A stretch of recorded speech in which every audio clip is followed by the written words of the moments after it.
Welcome to the AmericanaMusic.com podcast with your host, Sarah Popejoy.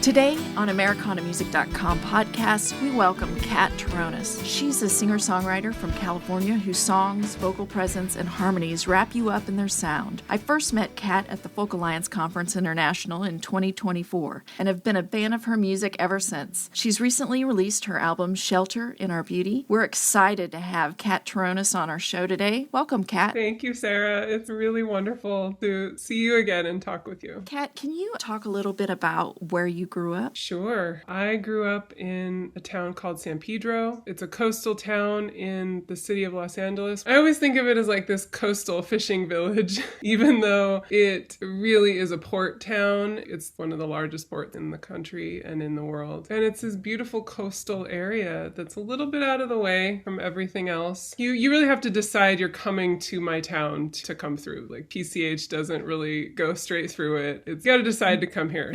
Yeah, which I like about it.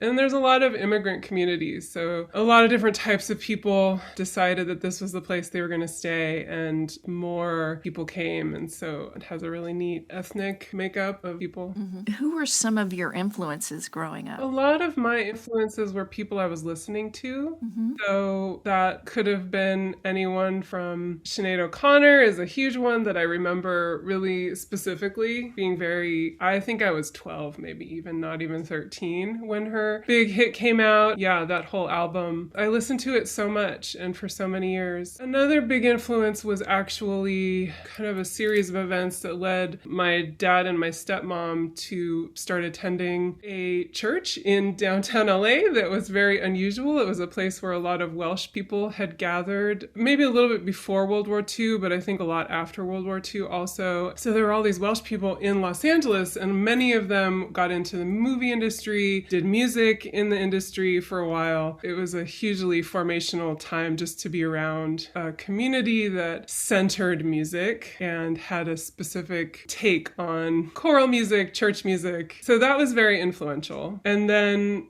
when I got a little bit older, Joni Mitchell.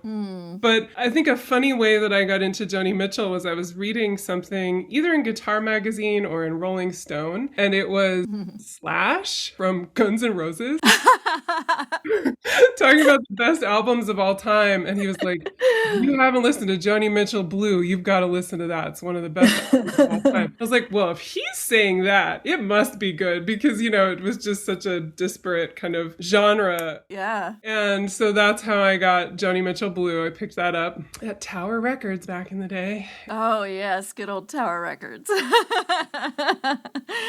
Joni Mitchell. And then it was cool when I was young. There was that whole 90s scene of Tori Amos and PJ Harvey, Sarah McLachlan, and all these really interesting, the Cranberries, and all these really interesting female singers. So I loved them all and listened to them all. So they were all huge influences, I would say. That's awesome. I remember moving to Nashville. You talk with other songwriters, other musicians, and somebody told me that I had to listen to Joni Mitchell, and I was, very young and very green. And and I called my mom and I'm like, Mom, there's this singer, Joni Mitchell. She's like, yes, Sarah, I used to listen to her when I was in high school. When you mentioned Nashville, that makes me think, I used to work at a ranch when I was a kid. We went there, and then when I was just dying to work there. So when I was 15, they would hire help.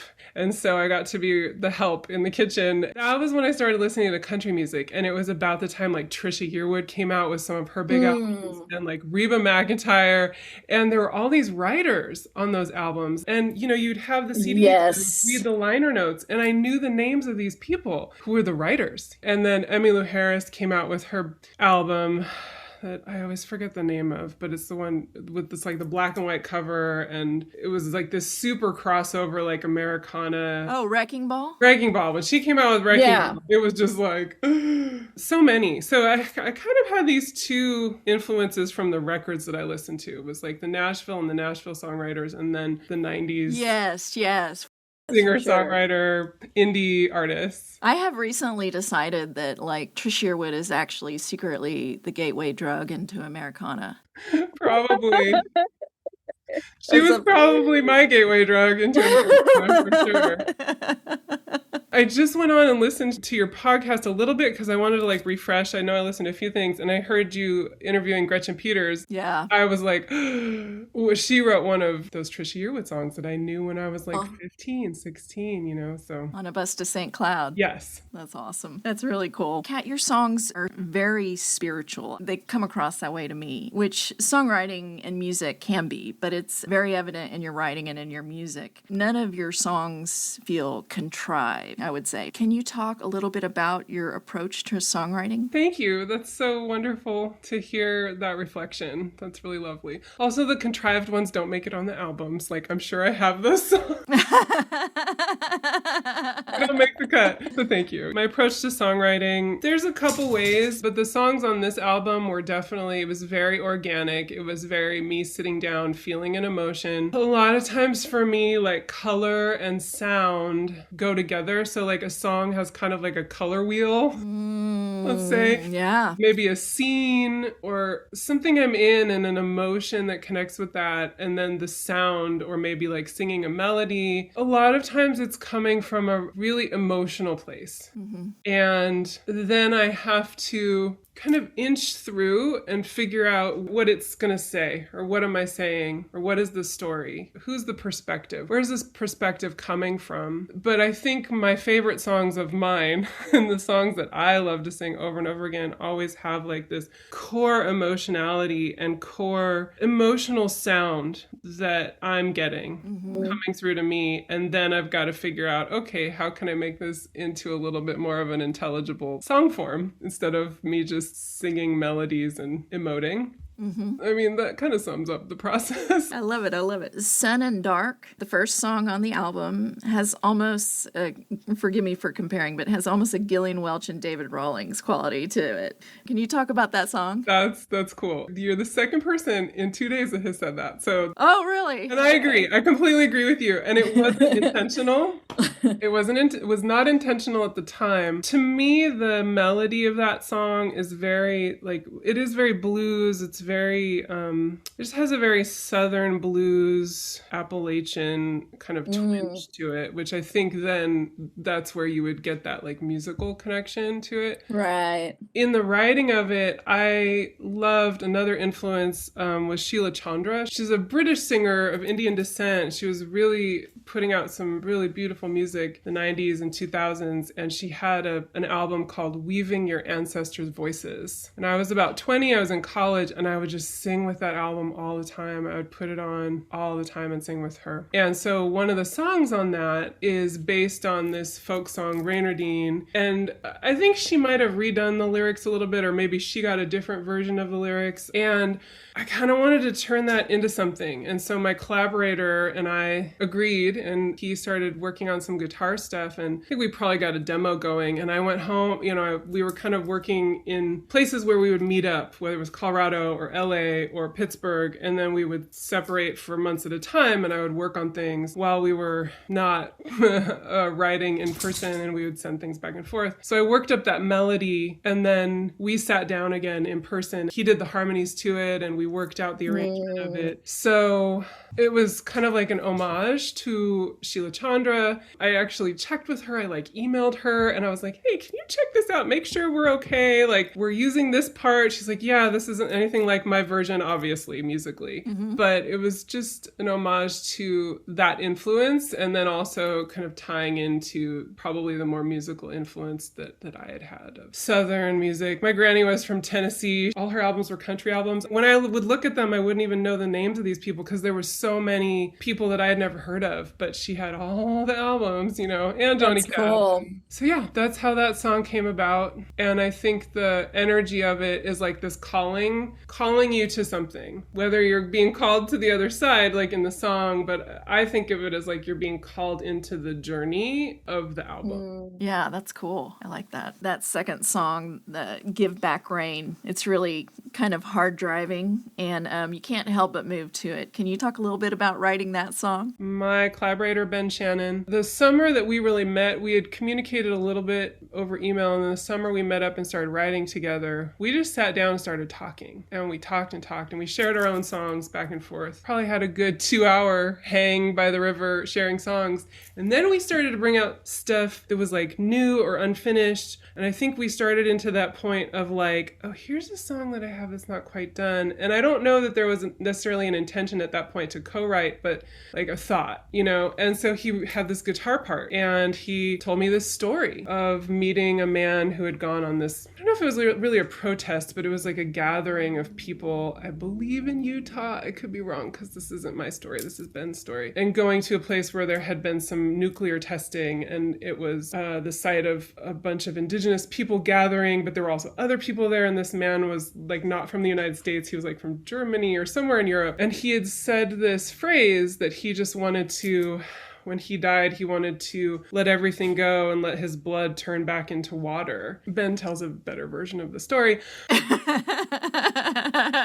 And we chatted about that, and I loved the guitar part. And then we kind of parted. It was at a festival, and we had to go do different things and didn't meet up again. I watched the show that night. I think I might have seen Lorena McKenna play like the most magical show ever in Lyons, Colorado, at Planet Bluegrass there. And went home, went to bed, woke up in the morning, and I was like, I know exactly what we need to write. We need to write that story that he told me about this man, and it's going to be called Give Back Rain. And I texted him pretty early, probably like 8:00 in the morning. And we started texting back and forth like ideas and lyrics. And then over time, over the next few months, we worked on the song and talked about it a lot. We talked a lot about ideas in it. And for me, that song is very much about water. And I know that obviously Give Back Rain, but about water and our relationship to the earth and our relationship to water and what that relationship, kind of the breaks in that relationship have caused for us as people. Speaking of water, this is a good segue here. In the song Ohio, which is about the Ohio River. Can you talk about that song? That is a Patty Griffin song. I had been singing that song for a while as like a cover. Maybe Ben heard me sing it or I sang it for him and he was like, we should try and work up that song. He figured out the guitar part and we did the harmonies and it was so cool getting our harmonies going on that song. The interesting thing about that, it was very spiritually symbolic, that song, about like crossings and trying to reach the other side of something. Yeah. It's also historically very present even today in everything going on. And the cool thing is where part of the album was recorded in Pittsburgh. I didn't know this till I went to Pittsburgh and got educated by those who live there. The Allegheny and the Monongahela come together and they become the Ohio River. And so we were like recording right next to this really powerful, they're huge rivers if you've never seen them. I don't know, it's a really special song and I've always liked singing it. So I was really happy that we were able to put something together. See, I don't know that album. I guess I need to know that album. Oh my goodness. I got to see her play again in Lyons, Colorado at Planet Bluegrass for Folks Festival. And I wasn't really paying attention. After a while, you're just like hanging out on the grass under the trees and she comes out and she's got her guitar and she's not the most tallest person and she's got this huge guitar and she's this little woman. And then she just launches into the first song of American Kid, which is Go Wherever You Want to Go. And if you hear that song, it's like she's just, it cut right through me when I heard her sing that. And then I think she sang a bunch of songs off of that album in that set. But man, that was cool to see her sing that. It was really neat. Now, your song Meadow Trail is probably my favorite song on the album. I love the tension between the notes. It's so visual, as most of your songs are, but you also use those visuals to tell a story. The chorus is, rivers too deep, there's nowhere to stand, there's nowhere to cross, here comes the flood. And I feel the tension in the song and it paints a picture. Can you talk a little bit about that song and about how you would describe the melding of the two worlds of imagery and feeling in songwriting? Because I think you're really great at it. Thank you. I wrote that song on ukulele, interestingly enough. And I had only written one other song on ukulele before that. And I was playing around with some minor chords on ukulele that I was just kind of feeling out. I don't really know how to play the ukulele that proficiently. I know the guitar neck better than I know the ukulele neck. And I was just listening and I started singing something. And that was how that song was born. Again, it was just this emotional sound, melody that I was singing. And then I think there was probably some words at some point. And then it started to be like a chorus, and then there was this other thing, and then there was this other thing that ended up being the bridge. And it started to take form. The emotionality of that song is all from the sound. Emotion, turning emotion into sound, or translating emotion into sound. And the story in that was just about, I mean, at the time it was just about loss. It was kind of about personal loss, about interpersonal relational break. I'm not sure when or if Ben and I wrote that chorus. I honestly can't quite remember. I know I wrote all the melody on it for sure. And I think I had that phrase of the river's too deep, there's nowhere to stand, there's nowhere to cross. And I think he put in, here comes the flood. Like, I'm pretty sure that's just how that came through. Also written probably a little bit after this huge flood that they had in this place that meant a lot to me musically, as my musical community that I would visit every year in Lyons, Colorado. They had a huge flood there one fall right after the festival and everything in August. And so there was also that loss of feeling like this beautiful place where we all come together and feels magical. And I joke with a friend that it's called Planet Unicorn and not Planet Bluegrass. Magical. And then you kind of walk away into town, you're like, oh, I feel the magic kind of like slightly dissipating. And then you go back and you're like, oh, I feel the magic again. Planet Unicorn, where just magical things happen. And to have that place just, and the town and all the people there and everything go through such devastation with this huge flood. So there was that like actual event also kind of informing that, but there was that emotional interpersonal experience. And so when the song kind of really got finished and Ben and I worked out the chorus, like we just kept singing it. We kept singing it. He did some harmonies and we kept singing it. And then it just made sense. Like, oh yeah, this is just going to push this, like the floodwaters, this chorus is just going to keep pushing. I can definitely attribute that to Ben, his sense of where a song should go in terms of like building the song, building the guitar part, building the harmonies. Like he's really good with that kind of like movement. And then once the album songs were picked, it became very apparent to me that a lot of these songs were about more than just like interpersonal, relational. Like I knew that when we were writing them and when I was writing things, but once everything had been fairly solidified, to me that song, and after we recorded it and I was listening to the masters or at least the mixes from it, I saw something completely different. I saw a completely different movie in my head, and it was like watching the destruction that we are doing to the planet and us as humans not realizing how beautiful we are and how much beauty we bring and how much beauty we have here on Earth, that there's repercussions coming that we're really going to struggle to get through, I guess would be the point. And to hold on to that beauty. And so I think the bridge in that song is just about holding on to our connections, to our beauty, to our souls, to our sense of humanity and sense of our place on this earth, what we can contribute in a good way. The song Wildflower. I'm going to get nerdy here for a second, okay? I didn't realize this before listening to the song, but as I started like researching stuff, I was like, this is so cool. Mariposa is a type of lily, and it's also Spanish for butterfly. Yep. And a symbolism of transformation and beauty, and is also a town in California located near Yosemite. After I looked this up, it just made that song so much cooler. Not to give away the end of the story, but the lyric says, he returned to the canyon to lay down and die with no companion, which butterflies are often used as metaphors for the transformation of our spirits as we pass. A symbol that's used a lot for that. And I don't know if you did it intentionally or not. All of that, to me, it just made the song have even more depth of meaning. And the song's so well written. Can you talk about that song? Yes. Sorry, I know that was a long question.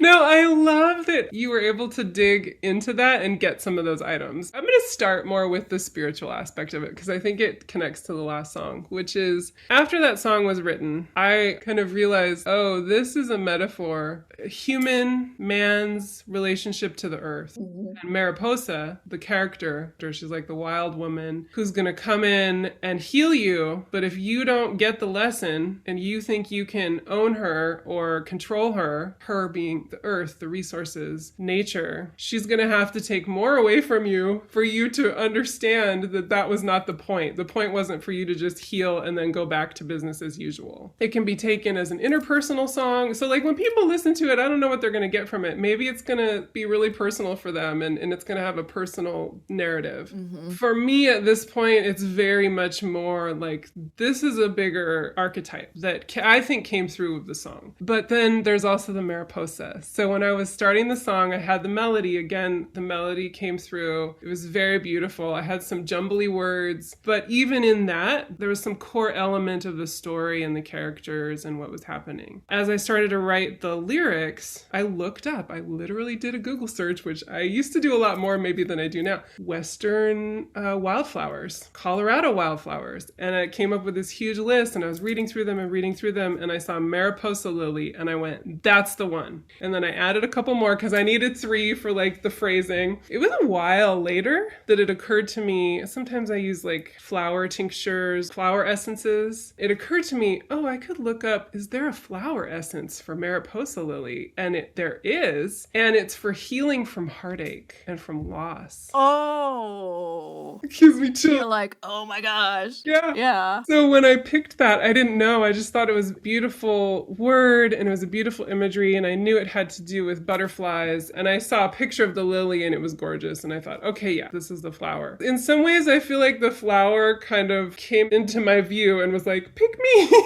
Pick me. And then there's that transformational quality of Mariposa as a butterfly in Spanish. I love that melody so much. So dear to my heart. It took me a couple years and all of a sudden I just had this moment of clarity and I said, that sounds like something. That sounds like something. And I went and did a very obscure search for a song that I knew from my childhood. It's a Welsh choral hymn. The melody shape is similar. It's not the same. The rhythm is different, but the melodic shape and the drama of that melodic shape is very similar to this hymn that I sang a lot and I really loved when I was a kid. But in like music theory, you know, when you talk about analyzing music and sometimes melodies, you'll just talk about melodic shape and like, where does it go up? Where does it go down? And the melody of Wildflower is very much echoed. I think it was kind of baked into my ear when I was a kid and it came out in this song. It means so much to me that so much about that song was like not planned or it was intuitive. And what happened was I moved a lot of the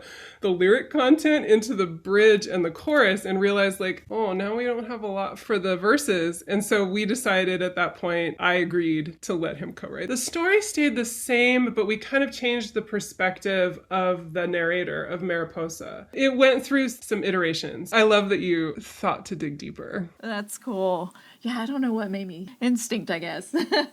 Really? Have you ever seen a Mariposa lily? Not in real life. The pictures I saw were very beautiful. I don't know if I ever had before that, but then I started looking. I even got a giant book of all the Mariposa lilies of North America and found that they're in my area. There's a Mariposa lily that's like a coastal Southern California Mariposa. There's one in Joshua Tree. It's completely different. There's a bunch in Colorado. They're these beautiful lilies. So anybody listening, check out the Mariposa lilies. They're gorgeous.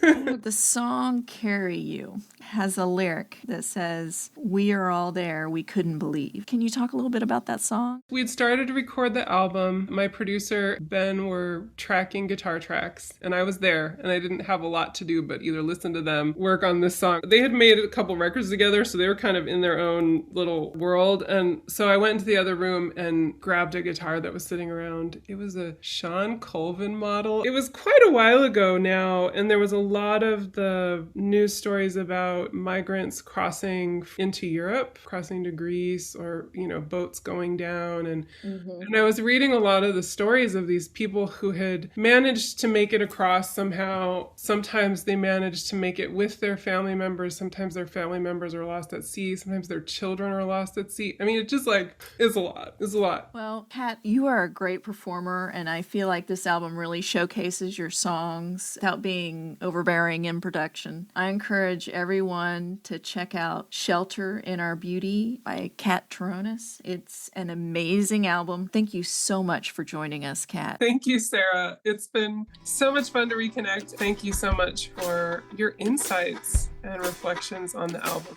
Here's a short clip from next week's interview with Kai Crow Getty. Yeah, so Southeast State is a song. It was one of the first that kind of came together for this collection. I found a picture of my grandparents, whom I never met, in a scrapbook, and it resonated with me. There was a picture, like my grandmother was looking up in a lawn chair, and that sort of was the jumping off point lyrically for this track. And so there was an aunt who'd passed away recently who was really, really close to me during this, and so there's a lot of family history and loss when we talk about people wistfully in our lives at times, and hoping that they'll be back in some capacity, whether they visit you in a dream or you are able to communicate with them however you can. I think that's sort of the loss and finding that balance in your current life with those around you. Thank you so much for listening to AmericanaMusic.com podcast. Be sure to go to AmericanaMusic.com and find playlists of the Americana artists we've interviewed here. Also, be sure to follow us on your favorite podcast platform.